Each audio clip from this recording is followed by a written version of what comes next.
আসসালামু আলাইকুম। আজ ঈদের দ্বিতীয় দিন ডাউটিয়া স্কুলের মাঠে খুব সুন্দর একটা খেলার আয়োজন করছে। এই আয়োজনে সব ধরনের খেলা আছে, মুরব্বীদের রশি টান আর মা বোনদের জন্য আছে হাড়ি ভাঙা, ইয়াং জেনারেশনের জন্য আছে কলা গাছে ওঠা, বিশেষ আকর্ষণ আছে হলো লটারি, আবার আছে রাত্রেবেলা লালন গীতি, নাটক, যাত্রাও আছে এখানে।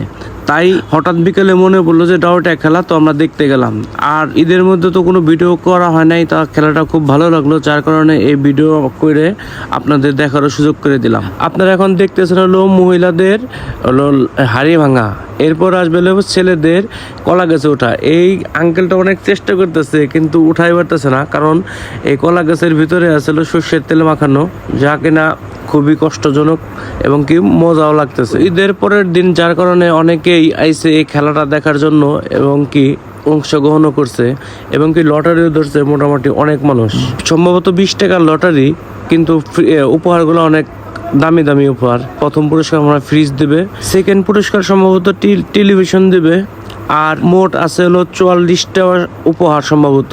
কিন্তু খেলাগুলো হইতেছে খুব সুন্দর সুন্দর।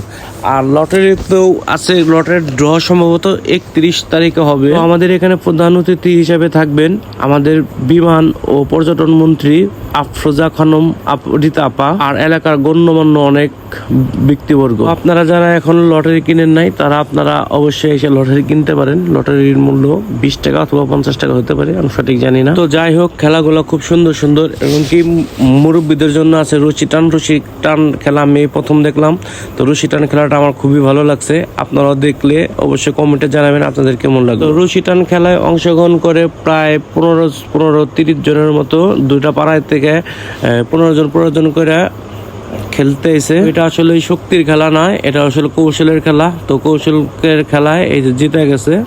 তো ধন্যবাদ, সবাই ভালো থাকবেন, আল্লাহ হাফেজ।